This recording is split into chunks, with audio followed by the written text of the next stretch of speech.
आई बाबा रिटायर्ड होत आहे या मालिकेतील कलाकारांबद्दल तर आपण जाणूनच घेतलं आहे।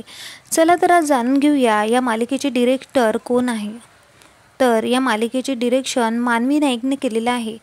मानवी नाईक हे गेल्या अनेक वर्षापासून या सिनेसृष्टीमध्ये कार्यरत आहे। चला तर आज जाणून घेऊया तिच्याबद्दल काही महत्त्वाच्या गोष्टी। मानवीचा जन्म 1987 साली मुंबई महाराष्ट्रामध्ये झाला।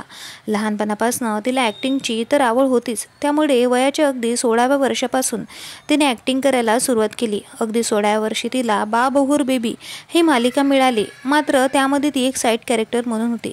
त्यानंतर झी टीव्हीवरील 3 बहू राणी यामध्ये सुद्धा ती झळकली होती। ही मालिका भरपूर गाजलेली होती। तिचं मंजित हे कॅरेक्टर लोकांना भरपूर आवडलं होतं। तेव्हा ती फक्त 19 वर्षाची होती। त्यानंतर तिने मराठी चित्रपटामध्ये काम करायला सुरुवात केली। तेव्हा तिला तिच्या आयुष्याचा पहिला चित्रपट क्षणभर विश्रांती मिळाला। तिच्या प्रेमाबद्दल जाणून घ्यायचं झालं तर 2017 साली तिने तिचा लॉंग टाईम बॉयफ्रेंड सुशांतसोबत लग्न केलं। तो एक बिझनेसमॅन आहे। मानवीला एक मुलगाही आहे आणि आता तिने तिचे पाय डिरेक्शनकडे वळलेले आहे। तिने अनेक मालिकांमध्ये स्वतः अभिनेत्री म्हणून काम केलेलं आहे।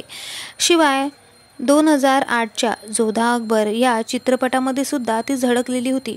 म्हणजेच तिने हिंदी आणि मराठी या दोन्हीही चित्रपट आणि मालिकांमध्ये काम केलेले आहे। त्यामुळे शिवाय तिने अगदी प्रसिद्ध नाटकामध्ये सुद्धा काम केलेलं आहे। एवढंच नाही तर तिने आजपर्यंत अनेक मालिकांचे डिरेक्शन केलेलं आहे। परंतु आई बाबा रिटायर्ड होत आहे ही त्यापैकी तिची महत्त्वाची मालिका आहे।